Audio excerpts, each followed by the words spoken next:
Ningún maestro ha caído jamás del cielo. Por eso, la nueva medicina germánica también requiere cierto estudio. Para los terapeutas, la nueva medicina germánica pertenece a la universidad. Para el ciudadano normal, pertenece a las clases de biología. Más compleja que la teoría es su aplicación. Hay que tener suficiente empatía con el paciente para ponerse en el lugar del paciente. Esta capacidad de empatizar con el paciente no se puede aprender. Uno tiene esta empatía o no la tiene. El arte supremo en la nueva medicina germánica es el consejo sabio al paciente para que pueda resolver su conflicto. Por desgracia, la sabiduría tampoco se puede aprender. O se tiene o no se tiene. No todo el mundo es apto para ser terapeuta, pero tampoco todo el mundo tiene que convertirse en terapeuta. Para poder ayudarse a sí mismo con la nueva medicina germánica, basta con una capacidad intelectual media. Cualquiera que tenga la voluntad puede aprender a comprender las 5 leyes biológicas de la naturaleza descubiertas por el Dr. Hammer. Esta breve introducción a la nueva medicina germánica pretende servir para ello. Ahora quisiera mostrarte, querido estudiante, los hilos conductores de la nueva medicina germánica. De la mitad de creer debe convertirse en sé, y ya no tengo miedo. ¿De qué trata la nueva medicina germánica? En pocas palabras, podemos decir que trata de la causa de las enfermedades. ¿De dónde proceden el cáncer, las alergias, las enfermedades crónicas y la psicosis? Y solo el conocimiento de la causa permite la terapia por excelencia, es decir, la terapia causal. La terapia causal es la única terapia real. No tiene efectos secundarios y normalmente cuesta muy poco. Pero ¿cuál es exactamente la causa? La primera ley biológica de la naturaleza descubierta por el Dr. Hammer, también llamada la regla de hierro del cáncer, describe la causa de la enfermedad. El síndrome de Dirkhammer, DHS, la causa de aquellas enfermedades que aparecen por sí mismas, es monocausal y, por tanto, verificable, el choque de conflicto biológico. En este choque de conflicto, el foco de Hammer se desarrolla inmediatamente en el cerebro y puede fotografiarse mediante tomografía computarizada y, de este modo, demostrarse. En la fase activa del conflicto, este foco de Hammer tiene forma de disco y anillos nítidos. El Dr. Hammer denominó a este choque de conflicto biológico, tras su hijo fallecido, síndrome de Dirkhammer, DHS. A raíz de su trágica muerte, el Dr. Hammer observó por primera vez este choque de conflicto en su propio cuerpo. Este DHS siempre tiene 3 criterios. Se ha vivido de forma altamente aguda y dramática. Se ha vivido de forma aislante. Y uno ha sido cogido desprevenido. Ante un conflicto biológico entramos inmediatamente en simpaticotonía, con estrés y manos frías. Ahora comienza un programa especial biológico sensato que nos ayuda de forma causal a resolver este momento de shock. Estos SBS lo hacen de 3 maneras diferentes. O bien mediante proliferación celular, como por ejemplo en el cáncer colorectal, el cáncer de hígado, el cáncer de pulmón, el cáncer de mama o el melanoma, o bien mediante pérdida celular, es decir, las úlceras del epitelio escamoso, o bien mediante pérdida de función sin aumento ni disminución celular, por ejemplo en la diabetes o en la parálisis de los músculos esqueléticos. Estos síntomas propios de la fase activa del conflicto aumentan visiblemente con la intensidad y la duración del conflicto. Así, cuanto más tiempo dura el conflicto, mayor se hace el tumor o la atrofia celular, y más pronunciada se vuelve la pérdida de función. Si uno se limitara a combatir el síntoma durante esta fase activa del conflicto sin resolver la causa conflictiva, el síntoma reaparecería. Nuestro cuerpo no hace esto por ninguna malignidad de la madre naturaleza, sino por la única razón de resolver este conflicto biológico, ya sea mediante un fortalecimiento funcional específico o mediante un fallo funcional específico. Básicamente, el síntoma del órgano es la terapia específica de la madre naturaleza para la causa y ayuda a resolver este conflicto biológico. Para comprender el sentido biológico de cada SBS hay que aprender a comprender toda la medicina a partir de su historia evolutiva. Ernst Haeckel formuló hace 100 años la frase, la ontogenia recapitula la filogenia. En otras palabras, el desarrollo del embrión en el útero recapitula la filogenia. Así pues, desde nuestra concepción, desde la fecundación del óvulo materno por el espermatozoide paterno, todos hemos atravesado en el vientre de nuestra madre, durante los 9 meses de embarazo, todo el proceso de transformación en ser humano que se desarrolló a lo largo de varios cientos de millones de años, en una especie de lapso acelerado. Si ahora observamos el desarrollo embrionario, estamos mirando hacia atrás en la historia del desarrollo de la humanidad. Con esto podemos decir que nuestro antepasado debió ser una criatura parecida a un gusano, con forma de anillo. Mira, las anémonas todavía tienen este aspecto hoy en día. El Dr. Hammer clasificó todos los órganos según los tipos de tejido, las capas germinals. Con ello pudo finalmente aportar un sistema coherente a las numerosas enfermedades diferentes. Las 3 columnas diferenciadas por colores representan las 3 capas germinals. La columna amarilla de la izquierda es el tejido glandular o endodermo. La columna naranja central es el mesodermo y está dividida en tejido glandular y tejido conjuntivo. La columna roja exterior es el epitelio escamoso o ectodermo, que incluye las pérdidas funcionales. En el caso de un programa especial procedente del tejido glandular, el foco de Hammer se encuentra siempre en el tronco cerebral. Se puede afirmar que el tronco cerebral se corresponde con el tejido glandular. Del mismo modo, el cerebelo se corresponde con el tejido glandular, la médula cerebral con el tejido conjuntivo, y el epitelio escamoso y las pérdidas funcionales se corresponden con la corteza cerebral. Si ahora contemplamos toda la medicina desde la historia del desarrollo, no solo comprendemos el sentido biológico del programa especial, sino también la relación con la persona en el momento del choque de conflicto biológico. Nuestro antepasado tenía una boca primitiva a través de la cual ingería los alimentos y volvía a expulsar las heces. Vivía en el mar primitivo. Su propósito en la vida era comer y reproducirse. Sus órganos eran de tejido glandular y su cerebro era el tronco cerebral. Su potencial de conflicto era el bocado de alimento.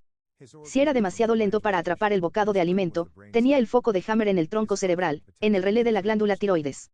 La glándula tiroides ahora produce una proliferación celular y un aumento de función.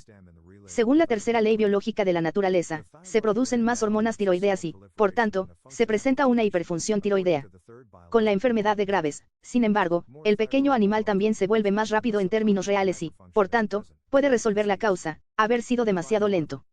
Si el animal atrapa el bocado, la división celular de la glándula tiroides se detiene y el aumento celular, que ahora ya no es necesario, se descompone en la fase de curación por los microbios correspondientes, los hongos y las bacterias hongos tuberculosas.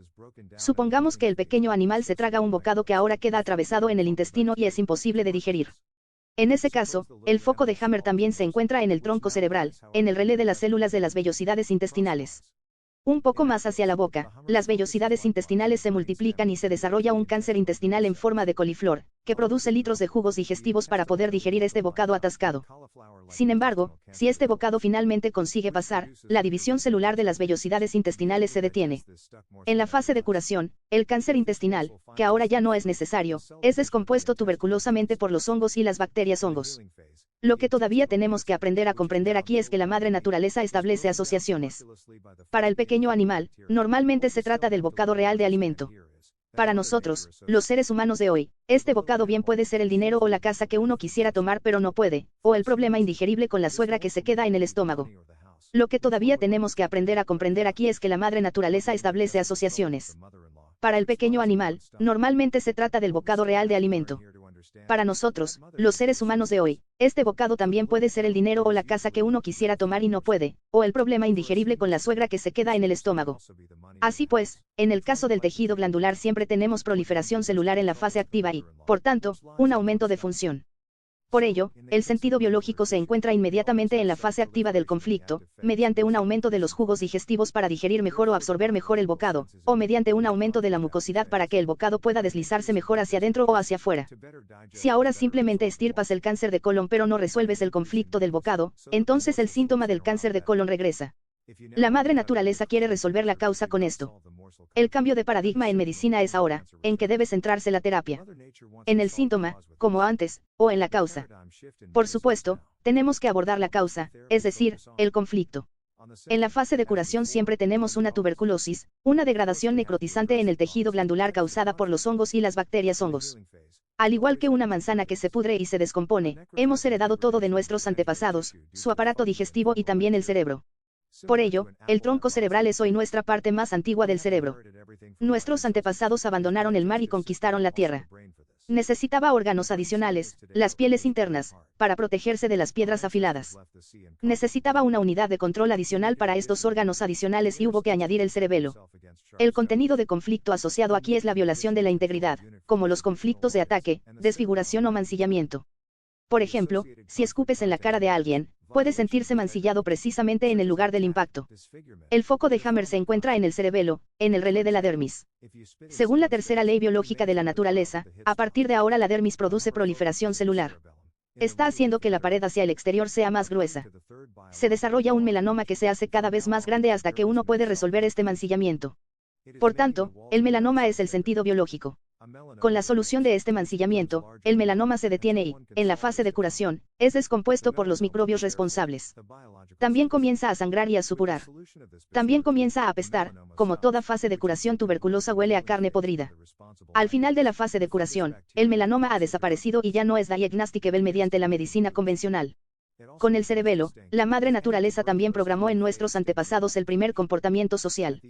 Las glándulas mamarias son glándulas sudoríparas de la dermis transformadas durante el desarrollo, por lo que también encontramos la mama en el cerebelo. Si la madre tiene un accidente con su hijo y asocia un conflicto de preocupación por su hijo, tiene el foco de Hammer en el cerebelo. A partir de ese momento reacciona con un aumento de las células de la glándula mamaria, una llamada mama. El sentido biológico de esto es producir más leche materna en la fase activa del conflicto mediante proliferación celular, para dar al niño herido una mayor probabilidad de supervivencia. Si el niño se recupera, esta mayor producción de leche ya no es necesaria y la división celular de la glándula mamaria se detiene. En la fase de curación, el carcinoma mamario inactivo, al igual que el melanoma, es degradado tuberculosamente por las bacterias hongos. En cada fase de curación tuberculosa también se presentan sudores nocturnos. Entonces nuestros antepasados necesitaron un sistema locomotor con huesos, músculos, tendones, cartílagos y demás. Para estos órganos adicionales se desarrolló la médula cerebral. La médula cerebral es la sede de la autoestima. Una persona con una autoestima sana tiene una postura erguida. Alguien que ha sufrido un colapso de la autoestima tiene problemas con su aparato musculoesquelético, como escoliosis, espondilitis anquilosante, lumbago, cáncer óseo, anemia, leucemia y demás. Atención, con la médula cerebral estamos ahora en el cerebro y, según la tercera ley biológica de la naturaleza, aquí tenemos ahora una pérdida celular en lugar de una proliferación celular en la fase activa del conflicto. Esta pérdida celular se denomina necrosis en el tejido conjuntivo y osteólisis en el hueso. En la naturaleza, si no puedes resolver un colapso de la autoestima, estos agujeros se hacen cada vez más grandes hasta que el hueso se rompe o el tendón se desgarra. En la naturaleza, serías un animal presa que sería devorado. Así que aquí la madre naturaleza no ayuda inmediatamente. En estos programas, primero debemos resolver el conflicto. Después, en la fase de curación, gracias a los microbios responsables, las bacterias, estos agujeros vuelven a rellenarse bajo la hinchazón. Al final de la fase de curación, la hinchazón vuelve a disminuir, pero el hueso y el tendón permanecen más gruesos de lo que eran antes. De manera similar a una fractura ósea curada, donde la antigua zona de la fractura también queda reforzada. Un hueso más grueso es mejor que uno más delgado. Este refuerzo funcional en el tejido conjuntivo es permanente durante el resto de la vida. Por este motivo, el Dr. Hammer también denominó a este grupo del tejido conjuntivo grupo de lujo. Aquí la madre naturaleza no ayuda inmediatamente, sino solamente al final de la curación, pero lo hace para toda la vida. La convivencia social. Nuestro cerebro más joven es la corteza cerebral. También es el cerebro más complejo. Aquí se coordina la convivencia social y se trata de conflictos de separación y conflictos de territorio. La corteza cerebral controla el epitelio escamoso y las pérdidas funcionales. Los conflictos de separación en la naturaleza. Cuando la cría se separa de la madre, es una muerte segura para la cría. Querida madre, nunca volverás a ver a tu cría. Olvídalo. En la fase activa de un conflicto de separación tenemos una alteración de la memoria a corto plazo. Por lo tanto, el Alzheimer son muchos conflictos de separación o conflictos de separación graves. Donde existía el mayor contacto, desde la madre hacia el niño, su piel exterior se ulcera. La piel comienza a descamarse y se vuelve áspera. Ahora se presenta el cuadro de la neurodermatitis seca. Puedes imaginarlo como si se hubiera abierto una unión de pegamento. Esto no duele porque va acompañado de una parálisis sensorial de la piel exterior. Esta zona está sensorialmente insensible. Esta insensibilidad de la piel, junto con la alteración de la memoria a corto plazo, ayuda a la madre a olvidar más fácilmente a su hijo para poder continuar con su vida. La madre naturaleza es misericordiosa. Si, contra todo pronóstico, el niño todavía consigue regresar junto a la madre, esta madre ya no acepta a su hijo. Lo ha olvidado. Si la madre puede resolver su conflicto de separación, las úlceras de la piel exterior se rellenan de nuevo con hinchazón e inflamación. Sin embargo, esta fase de curación del epitelio escamoso transcurre sin microbios porque los virus, con toda probabilidad, no existen. Así que la piel se enrojece. Está caliente, pica y duele. Ahora los dermatólogos hablan de deterioro de la piel, cuando en realidad se trata de una fase de curación. Entre estos conflictos de separación resueltos se encuentran el eczema, la neurodermatitis, la urticaria, etc. El conflicto de territorio. La madre naturaleza crea la jerarquía biológicamente natural. El lobo alfa y el lobo subordinado mediante conflictos de territorio. En la naturaleza, además, siempre solo el más fuerte puede transmitir sus genes. En la naturaleza, el lobo solitario no puede sobrevivir. Tiene que organizarse en la manada para poder cazar con éxito. Para que la manada funcione, necesita una estructura, un mando. La clásica lucha territorial. El más fuerte derrota al más débil. El más débil ha perdido ahora su territorio. Tiene su foco de Hammer en el territorio, más precisamente en el relé cerebral de las arterias coronarias. En este conflicto de pérdida de territorio, el epitelio escamoso de las arterias coronarias se ulcera, aumentando su sección transversal luminal y permitiendo que llegue más sangre al músculo cardíaco. El corazón se hace más fuerte. Así pues, el sentido de este programa especial se encuentra de nuevo en la fase activa, precisamente para conseguir un fortalecimiento funcional mediante la atrofia celular. Si el inferior en esta lucha territorial, a pesar de este programa especial y del corazón fortalecido, no consigue recuperar su territorio, se resigna. Él se da por vencido y se subordina. De este modo puede reducir la intensidad del conflicto y puede envejecer con él sin morir de inanición. Ha llegado a un acuerdo con su conflicto y se ha resignado a él.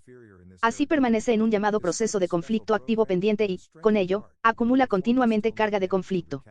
Sin embargo, con su resignación, su lado territorial masculino se cierra, por lo que se vuelve femenino y homosexual. En nosotros, los seres humanos, una resignación de este tipo se produce aproximadamente después de 6 meses. Con más de 9 meses de carga de conflicto, no debemos resolver en absoluto este conflicto territorial, porque no podríamos sobrevivir a la crisis, el clásico infarto cardíaco. En relación con el infarto de miocardio, hay que añadir que no es el vaso coronario obstruido durante la fase de curación el responsable, como supone erróneamente la medicina convencional, sino más bien el hecho de que durante la crisis ya no se envían señales desde el relé cerebral al músculo cardíaco, haciendo que el corazón deje de latir. Por tanto, el infarto es un síntoma puramente cerebral. La cirugía de bypass no es una terapia causal. Además, si se produce una obstrucción real, los propios vasos coronarios forman en poco tiempo verdaderas redes de vasos sanguíneos que actúan como bypass. Un programa de la naturaleza que sería imposible si uno hubiera muerto a causa de la obstrucción. Ahora bien, cuando la hembra ovula en la naturaleza, el alfa está presente. El segundo lobo no tiene deseo porque, debido al foco activo de Hammer en el relé de las arterias coronarias, su libido prácticamente no existe. Así, la hembra tiene siempre sus crías del mejor, del alfa. Los fallos funcionales. Finalmente, quisiera presentarles brevemente los interesantísimos fallos funcionales. Todos están controlados por la corteza cerebral. Su fase activa del conflicto es el fallo funcional, como la pérdida del sentido del olfato. Ninguno de estos fallos funcionales produce proliferación celular ni pérdida celular, por lo que aquí nunca puede haber inflamación en la fase de curación. En los fallos funcionales se trata de los nervios, y los nervios ya no se dividen después del nacimiento. El sentido biológico de estos fallos funcionales también se encuentra inmediatamente en la fase activa del conflicto. Por tanto, la madre naturaleza vuelve a ayudar inmediatamente, simplemente mediante un fallo funcional. En un conflicto motor de no poder escapar, con una parálisis de la musculatura de la pierna, esto no es otra cosa que el conocido reflejo de hacerse el muerto. ¿Qué hace el conejo que ya no puede escapar? Correcto, se hace el muerto. Hasta aquí, el orden biológico de los diferentes programas especiales, sobre los que todavía hablaré. Finalmente, en el momento del choque de conflicto se establecen asociaciones. Tiene lugar una asociación involuntaria de pensamientos. El llamado contenido del conflicto. Este contenido del conflicto determina la localización del foco de Hammer en el cerebro y, con ello, la enfermedad del órgano. Esto ocurre de forma análoga en el niño no nacido en el útero, en el bebé, en el adulto e incluso en el animal. Este choque de conflicto es la causa de la enfermedad del órgano y debe comprenderse en su totalidad para poder derivar de él una terapia causal. Segunda ley biológica de la naturaleza. La segunda ley biológica de la naturaleza descubierta por el Dr. Hammer describe la naturaleza bifásica de todos los programas especiales biológicos sensatos, siempre que este conflicto haya podido resolverse. Con el conflicto comienza el cáncer. Con la resolución del conflicto, el cáncer se detiene. Por tanto, se detiene la proliferación celular. Se detiene la reducción celular y se detiene la pérdida de función. Este principio es fácil de comprender para cualquiera y científicamente fácil de demostrar. Si no podemos resolver este conflicto, el sistema permanece monofásico, con todas las consecuencias. El paciente acumula continuamente carga de conflicto. El aumento celular y la pérdida celular se hacen cada vez mayores. La pérdida de función adquiere dimensiones cada vez mayores. El paciente permanece bajo estrés permanente, se consume y se desgasta. La resolución del conflicto inicia la fase de curación. Con la resolución del conflicto, la famosa piedra cae del alma del paciente. El sistema nervioso vegetativo cambia inmediatamente de simpaticotonía a vagotonía. El paciente inmediatamente tiene las manos calientes, puede volver a dormir, se siente aliviado y vuelve a tener apetito. Cada fase de curación tiene lugar con acumulación de edema en el cerebro y en el nivel del órgano. En el cerebro, los anillos nítidos del foco de Hammer desaparecen ahora y el relé cerebral se vuelve oscuro en la tomografía computarizada, debido a este depósito de edema. Así también podemos ver en la tomografía computerizada si el conflicto sigue activo o ya se ha resuelto. Esta acumulación de edema es un proceso que ocupa espacio y ahora provoca los correspondientes síntomas cerebrales, como náuseas y dolores de cabeza. En el nivel del órgano, la acumulación de edema también provoca hinchazón y el dolor asociado. ¿Cómo se resuelven los conflictos? Así como las personas son individuales, también lo son sus conflictos y, por tanto, las soluciones de los conflictos son siempre individuales. No puede existir una solución de patente. Por regla general, resolvemos nuestros conflictos instintivamente debido al pensamiento compulsivo que nos ha provocado el choque conflictivo biológico. Todos los pensamientos giran inmediatamente alrededor del problema. Los pacientes sueñan por la noche con sus conflictos no resueltos. Básicamente, todo el organismo está orientado hacia la resolución del conflicto. No descansamos hasta que se nos ocurre una solución a ese problema, como divorciarse y comenzar una nueva vida. A veces resolvemos nuestros conflictos por casualidad. Por casualidad, un rayo alcanza a la suegra y, de repente, el mundo parece completamente diferente. Pero ahora, con el conocimiento de estas conexiones biológicas, podemos identificar con precisión este conflicto biológico y, a partir de él, establecer una terapia específica para el paciente. El núcleo de esta terapia consiste en quitarle al paciente el peso de su alma. Así que le ayudamos, mediante un consejo sabio, a salir de su conflicto, porque entonces el cáncer se detiene sin que hayamos tratado al paciente de ninguna manera en el sentido convencional. Este consejo sabio es, como ya hemos dicho, el arte supremo en la germánica. Con la resolución del conflicto comienza, sin embargo, la fase de curación con sus síntomas específicos. Estas fases de curación transcurren en vagotonía y a menudo con fiebre. Durante una fase de curación de este tipo, el paciente está débil y cansado. Tiene que recuperarse de la agotadora fase activa del conflicto, durante la cual consumió sus reservas de energía. Las fases de curación van acompañadas de inflamación del tejido. Los tumores formados previamente son degradados tuberculosamente y las necrosis precedentes se rellenan con hinchazón. En general, la fase activa del conflicto es menos frecuente que la fase de curación. Ahora, durante la fase de curación, el paciente piensa que está enfermo. La fase de curación dura aproximadamente tanto como duró la fase activa del conflicto. En la mitad de la fase de curación también se producen siempre crisis, que veremos con algo más de detalle más adelante. Cuarta ley biológica de la naturaleza, el sistema ontogenético de los microbios. Necesitamos a los microbios como cirujanos. Por ejemplo, ningún cirujano puede extirpar un carcinoma de próstata sin dañar los nervios, lo que provoca incontinencia e impotencia permanentes. Los microbios, en cambio, pueden degradar tuberculosamente un carcinoma de próstata inactivo sin dañar los nervios. Un hombre así no queda ni incontinente ni impotente. Todos los microbios respetan estrictamente los límites de los tejidos y nunca atacarían otra capa germinal. Por tanto, las fibras nerviosas permanecen intactas durante una fase biológica de curación tuberculosa. Todos los microbios trabajan únicamente en una fase de curación vagotónica. En la fase activa del conflicto precedente se desarrollaron tumores en los órganos controlados por el cerebro antiguo, que ayudan a resolver el conflicto desencadenante mediante proliferación celular y aumento de la función. Ahora, en la fase de curación, el conflicto está resuelto y este tumor ya no es necesario. Ya no presenta división celular y está inactivo. Con la resolución del conflicto, los microbios reciben ahora la orden desde el cerebro de comenzar su trabajo como cirujanos y degradar este tumor que se ha vuelto superfluo, de manera tuberculosa, gaseosa y necrosante. El tumor se descompone de forma similar a una manzana que se pudre. Así, en estas fases de curación de los órganos controlados por el cerebro antiguo siempre se produce una degradación tuberculosa, y un síntoma típico son los sudores nocturnos. Si conoces los sudores nocturnos, entonces siempre hay un doble motivo para alegrarse. Primero, has conseguido resolver tu conflicto. Y segundo, tienes los microbios. En el tejido glandular controlado por el tronco cerebral tenemos los hongos y las bacterias fúngicas como microbios asociados en la fase de curación. Las bacterias fúngicas también reciben el nombre de micobacterias.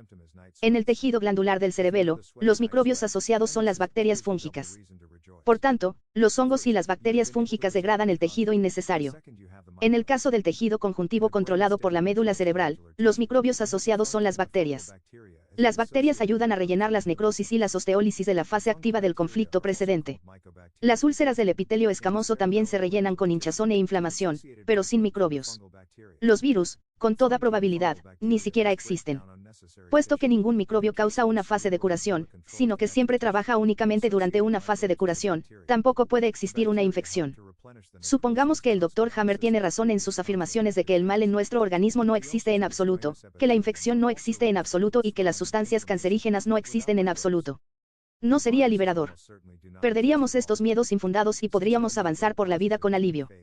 Podríamos reconocer la actual exageración de la COVID como lo que es, concretamente, el mayor robo de libertad a la población mundial y la instauración de una dictadura mundial jerárquica global, es decir, la esclavización de la humanidad. Quizá esta sea también la razón por la que el Dr. Hammer ha sido combatido y silenciado por el Estado profundo durante 4 décadas. La crisis en mitad de la fase de curación. Con la resolución del conflicto, el paciente cae visiblemente en una profunda vagotonía. Los vasos pasan de estar estrechos a estar dilatados y aparecen manos calientes, incluso fiebre. En el cerebro y a nivel del órgano se deposita edema en las zonas afectadas.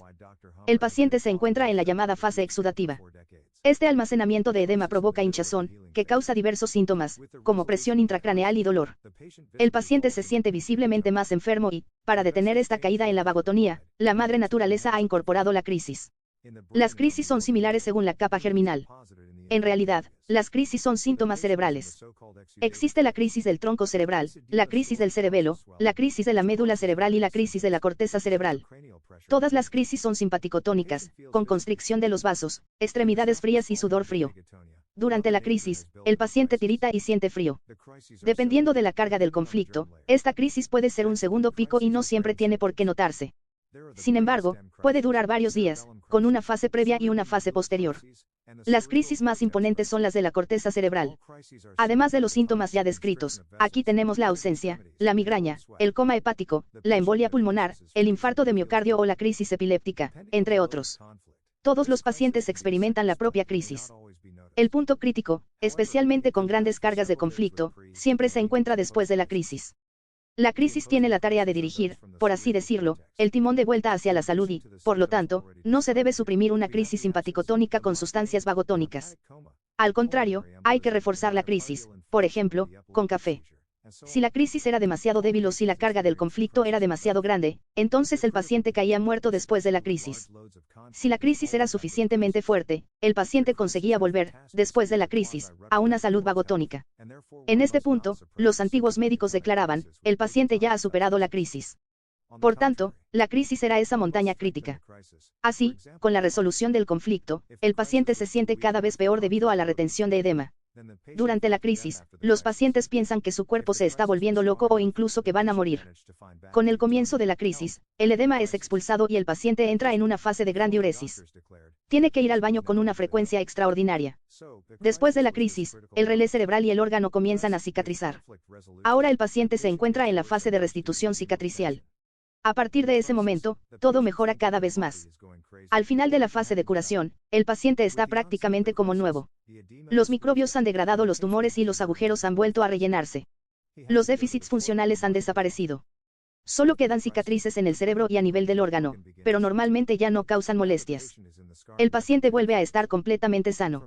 Esta desaparición del cáncer y recuperación de la salud se denomina curación espontánea. Como es sabido, la curación espontánea no tiene efectos secundarios y apenas cuesta dinero. En la germánica, la curación espontánea es el objetivo declarado. El individuo puede curarse a sí mismo únicamente eliminando la causa. Un pequeño ejemplo de una crisis que quizá hayas experimentado tú mismo después de haber resuelto un conflicto territorial de molestia relacionado con el epitelio escamoso de la curvatura menor del estómago. El dolor de estómago desaparece inmediatamente, pero uno siente náuseas. Estas náuseas alcanzan su punto culminante en la crisis, concretamente en una ausencia del epitelio escamoso y una crisis epiléptica de los componentes musculares estriados de la curvatura menor del estómago. Uno tiene que vomitar, está centralizado y completamente helado. Después se vuelve a caer en vagotonía. Las manos vuelven a calentarse y las náuseas desaparecen. Por tanto, este vómito era una crisis. Lo que se ha descrito hasta ahora constituye una de las funciones de la crisis, dirigir el timón nuevamente en dirección a la salud. La otra función de la crisis es comprobar si hemos podido resolver el conflicto en un tiempo razonable. Si has tardado demasiado, morirás poco después de la crisis. Me gustaría explicar esta drástica selección de la madre naturaleza tomando como ejemplo el infarto de miocardio. Tomemos la lucha territorial de los ciervos. El ciervo más débil es expulsado por el ciervo más fuerte. El más débil sufre así un conflicto de pérdida de territorio. No puede resolver este conflicto. Permanece en fase activa del conflicto y acumula visiblemente carga de conflicto.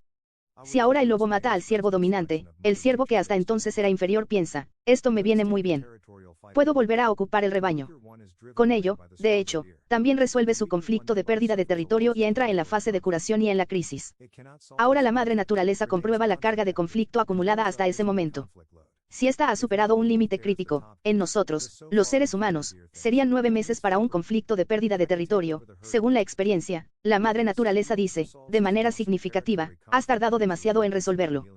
No eres el mejor para recuperar el derecho a reproducirte y, antes de que sigas causando problemas en la manada, haré que mueras. Así debemos imaginar, de manera similar, la selección de la madre naturaleza.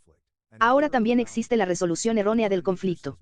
Supongamos que un empleado sufrió un conflicto de pérdida de territorio en la empresa debido a su degradación. Está en fase activa del conflicto y se va consumiendo. Después de 6 meses, se adapta a su situación diciéndose a sí mismo, aguantaré estos años adicionales hasta jubilarme. Desde luego, ya no voy a esforzarme más por esta estúpida empresa. De este modo puede reducir la intensidad de su conflicto y podría hacerse muy anciano como segundo lobo. La angina de pecho también desaparece. Ahora, con la jubilación, comienza una nueva vida para este antiguo empleado. Los problemas de la empresa pertenecen al pasado y por fin puede dedicarse a su afición, su pajarera. Allí puede nombrarse a sí mismo presidente y, poco después, gobernador general. Ahora este hombre recién jubilado recupera de repente su territorio. Resuelve su pérdida de territorio, que había estado activa durante mucho más de 9 meses, y unas 6 semanas después de jubilarse muere de un infarto. Nuestro ministro de Asuntos Sociales calificaría este acontecimiento de muerte prematura socialmente aceptable. Fue errónea esta solución del conflicto porque la jubilación no existe en absoluto en la naturaleza. En la manada natural, este compañero de trabajo o este segundo lobo habría permanecido allí para siempre y podría haber envejecido con ello. En la nueva medicina germánica, ya podríamos haber aconsejado a este empleado después del conflicto. Cuidado con la jubilación. Mejor no jubilarse. Permanecer en la empresa, por ejemplo, como portero nocturno, quizá incluso sin cobrar, para que cada día vuelva a enfadarse por algo nuevo y así no resuelva este conflicto de pérdida de territorio. De la jubilación no se obtiene nada. Este ejemplo pretende mostrar que no siempre se trata de resolver el conflicto. A menudo, la terapia consiste en que la persona afectada pueda sobrevivir a la situación, permanecer en conflicto activo. Los nexos comunes. Si ahora ordenamos las llamadas enfermedades según las capas Yermenels, reconocemos el orden biológico de la naturaleza. Casi podría decirse que la naturaleza nos explica cómo tenemos que vivir para no enfermar. Nos obliga biológicamente, pero nos ayuda inmediatamente cuando estamos en necesidad. En el intestino se trata del disgusto, del bocado indigerible. La glándula tiroides, con su hiperfunción y su hipofunción, también tiene que ver con el bocado. Uno fue demasiado lento para conseguir el bocado bueno, lóbulo derecho, o demasiado lento para deshacerse del bocado malo, las heces, lóbulo izquierdo. El parénquima hepático, el cáncer de hígado, tiene que ver con el conflicto de inanición, en el sentido literal. En los alvéolos pulmonares se trata del bocado de aire, con el miedo a morir. El páncreas es la lucha por el bocado, a menudo conflictos relacionados con herencias. El oído medio tiene que ver con el bocado auditivo, en el ojo primitivo, con el melanoma coroideo, se trata del bocado de luz, y así sucesivamente. Todos estos órganos proceden del tejido glandular. Todos estos programas especiales tienen como causa un conflicto relacionado con un bocado. Todos tienen su relé cerebral en el tronco cerebral. Todos presentan proliferación celular en la fase activa del conflicto y degradación tuberculosa en la fase de curación. Todos tienen su sentido biológico inmediatamente en la fase activa del conflicto, mediante un aumento funcional que ayuda de inmediato a resolver este bocado. Sus crisis son más bien poco llamativas, salvo por las extremidades frías. En sus fases de curación encontramos los hongos y las micobacterias. En ninguno de estos programas tiene importancia la lateralidad. Se trata de si el bocado no puede ser eliminado o no puede ser absorbido. Veamos ahora el tejido conjuntivo. Todos estos programas especiales del tejido conjuntivo tienen siempre que ver con una desvalorización de sí mismo. Aquí siempre es decisiva la lateralidad. El foco de Hammer se encuentra siempre en la médula cerebral. El tejido conjuntivo se necrosa en la fase activa. En el cartílago, esto se denomina artrosis o desgaste. En la fase de curación, estas necrosis se rellenan con ayuda de las bacterias, acompañadas de hinchazón e inflamación. En el cartílago, esta fase de curación se denomina artritis. Las crisis apenas son perceptibles aquí, salvo por esta centralización con extremidades frías. Pero estas fases de curación conllevan diagnósticos bastante graves, como cáncer de los ganglios linfáticos, cáncer de huesos, leucemia, sarcomas, etc. Ejemplo de cáncer de los ganglios linfáticos. Si ahora tenemos delante a un paciente con cáncer de los ganglios linfáticos debajo de la axila derecha, primero hacemos que aplauda. Si aplaude hacia el lado derecho, sabemos que esta persona ha podido resolver una desvalorización de sí mismo en relación con su pareja. Ahora podemos explorar con el paciente su conflicto de desvalorización de sí mismo, el DHS correspondiente, y la solución, la CL. Tiene que haber resuelto esta desvalorización de sí mismo, de lo contrario, no tendría la inflamación de los ganglios linfáticos. El terapeuta felicitaría al paciente por haber resuelto el conflicto y el paciente estaría contento. El diagnóstico de la medicina convencional le ahorraría al paciente una recaída iatrogénica del conflicto, tiene la enfermedad de Hodgkin y, si no recibe tratamiento, morirá al final de la fase de curación.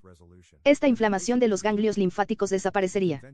El ganglio linfático puede permanecer palpable y aumentado de tamaño durante toda la vida, y ese es el sentido biológico del grupo de lujo al final de la fase de curación. Un ganglio linfático más grueso es mejor que uno más delgado. Consideremos ahora el epitelio escamoso. Del mismo modo, se pueden resumir y comprender las evoluciones siempre iguales del epitelio escamoso con sus conflictos de separación y de territorio. En la fase activa, el epitelio escamoso se ulcera y se repone sin microbios. En la fase de curación, bajo la hinchazón, el foco de Hammer se encuentra siempre en la corteza cerebral y en los programas especiales del epitelio escamoso. Las crisis transcurren con constricción de los vasos y, además, con una ausencia. La lateralidad es crucial. El sentido biológico se encuentra en la fase activa, bien mediante una pérdida de función, una parálisis sensitiva o una dilatación ulcerativa de cualquier órgano hueco. La naturaleza puede hacerlo todo. Puede conseguir un aumento funcional mediante una proliferación celular. Pero también puede conseguirlo mediante una pérdida celular y, en ocasiones, consigue el sentido biológico incluso mediante una pérdida de función, como en el caso del reflejo de hacerse el muerto. Si uno ha encontrado estos nexos comunes en la nueva medicina germánica, puede interpretar el nivel orgánico. Cuanto mejor pueda el terapeuta deducir los diferentes síntomas a partir de la tabla diagnóstica científica, más precisas serán sus preguntas dirigidas al paciente. El terapeuta sabe exactamente qué debe buscar. Si se conoce el síntoma orgánico y, por tanto, el tejido, también se sabe qué conflicto hay que buscar. Se sabe si el síntoma orgánico debe asignarse a la fase activa o a la fase de curación. Así, se sabe si el conflicto sigue activo o si ya se ha resuelto. En el nivel psíquico del paciente debe detectarse un acontecimiento correspondiente. Se sabe cuándo tuvo que producirse o resolverse este conflicto, concretamente poco antes de que apareciera el primer síntoma orgánico. Si se conoce la lateralidad, también se sabe si este conflicto debe estar relacionado con la pareja o con la relación madre-hijo. Si el paciente se encuentra precisamente en la fase de curación y se ha encontrado el conflicto y la solución de este conflicto, entonces se puede estimar la carga conflictiva y, con ello, saber cuánto durará esta fase de curación y cuándo y qué crisis tendrá lugar. Así, se puede echar un vistazo al futuro. Del mismo modo que se puede predecir la fecha del parto en una mujer embarazada. Es realmente fascinante y les prometo que, si algún día pudieran comprobar por primera vez estas regularidades biológicas en un caso de paciente, se quedarían conmocionados. Tendrían una experiencia de, ajá. Las 5 leyes biológicas de la naturaleza. Las 5 leyes biológicas de la naturaleza descubiertas por el Dr. Hammer son leyes de lo viviente. Explican las relaciones biológicas de todos los programas especiales y de los seres vivos, programas especiales que la naturaleza ha dado a sus propias criaturas a lo largo de su camino evolutivo. Como si la naturaleza hubiera sabido por experiencia que un momento de espanto de ese tipo podría sucederles a sus hijos. También se puede denominar esto una historia del desarrollo, en la que la naturaleza ha desarrollado a sus criaturas de manera óptima. Primera ley biológica de la naturaleza. Ninguna de estas experiencias conflictivas fue deseada ni provocada deliberadamente por el individuo. Siempre sorprendió al individuo desprevenido y con el pie cambiado. Siempre el individuo quedó solo o se sintió aislado. Siempre fue algo sumamente agudo y dramático para el individuo, de modo que, incluso años después, a menudo puede recordar muy bien aquel momento de shock. El cerebro almacena este momento de espanto como una fotografía. Siempre la asociación fue una atribución involuntaria de pensamientos. Esto sucede en nosotros, los seres humanos, y de manera análoga también en el animal, de acuerdo con este lenguaje biológico. Como individuo inseparable, los 3 niveles, psique, cerebro y órgano, transcurren de manera absolutamente sincrónica. En realidad, hay que imaginar este compás de Hammer funcionando individualmente y de manera sincrónica para cada uno de los niveles de psique, cerebro y órgano. Si uno está atento, a menudo puede percibir la reacción orgánica inmediatamente después del DHS o inmediatamente después del conflicto. Segunda ley biológica de la naturaleza. Si la primera ley biológica de la naturaleza describe la causa, entonces la segunda ley biológica de la naturaleza describe la solución. Estas 2 primeras leyes de la naturaleza descubiertas por el Dr. Hammer son también las más importantes. Las otras 3 leyes de la naturaleza tienen un carácter más descriptivo. Por lo tanto, se pasa de la primera fase activa del conflicto, simpaticotónica, a la segunda fase de curación, vagotónica, únicamente mediante la solución del conflicto. Si no podemos resolver este conflicto, entonces permanece la primera fase de estrés simpaticotónica. Atención, no puede haber ninguna alternativa a las leyes naturales. Tercera ley biológica de la naturaleza. Con un shock de conflicto biológico, el DHS, comienza ahora un programa especial que nos ayuda, desde el punto de vista biológico, a resolver este conflicto para volver a encontrar la salud en normotonía. Los programas especiales controlados por el tronco cerebral y el cerebelo producen proliferación celular en la fase activa del conflicto. El tronco cerebral y el cerebelo juntos se denominan cerebro antiguo. Los programas especiales controlados por la médula cerebral y la corteza cerebral producen atrofia celular en la fase activa del conflicto. La médula cerebral y la corteza cerebral juntas se denominan cerebro o cerebro nuevo. Desde la corteza cerebral también se controlan las pérdidas de función, que no producen ni disminución celular ni proliferación celular. Cuarta ley biológica de la naturaleza. La cuarta ley biológica de la naturaleza, el sistema ontogenético, es decir, evolutivo, de los microbios, explica a los microbios como optimizadores de la fase de curación y cirujanos de la naturaleza. Los hongos y las bacterias fúngicas degradan tuberculosamente los tumores controlados por el cerebro antiguo. Las bacterias rellenan las necrosis del tejido conjuntivo. En el epitelio escamoso, las úlceras también se rellenan con hinchazón, pero sin microbios. Los virus no existen. Los microbios no provocan contagio ni infección. Estas son las fases de la curación. Quinta ley biológica de la naturaleza. Con esta quinta ley biológica de la naturaleza, el paciente también comprende que el síntoma que presenta en su cuerpo no es el verdadero problema. ¿Por qué habría de tener miedo de un proceso que le ayuda a resolver la causa de su problema? Comprende que el verdadero problema está en su empresa o en algún otro lugar. Actuará causalmente por sí mismo y eliminará activamente la causa de su cáncer. Además, perderá el miedo completamente infundado a que algo extraño esté haciendo estragos en su cuerpo y supuestamente quiera devorarlo. Al comprender esta quinta ley biológica de la naturaleza, se pierde el miedo al síntoma. La nueva medicina germánica convierte al paciente en el responsable de su asunto más personal y, con ello, en una persona libre. Si me permiten darles un último consejo como conclusión, hagan de la nueva medicina germánica su afición. El estudio es, ciertamente, un poco laborioso, pero pueden ayudarse a sí mismos con una gran eficacia. Señoras y señores, con esto concluye mi contenido sobre este tema. Estaría encantado de volver a darles la bienvenida en el próximo seminario en vídeo de la nueva medicina germánica. Hasta entonces, les deseo un tiempo maravilloso. Helmut Pilar, padre de Olivia. Helmut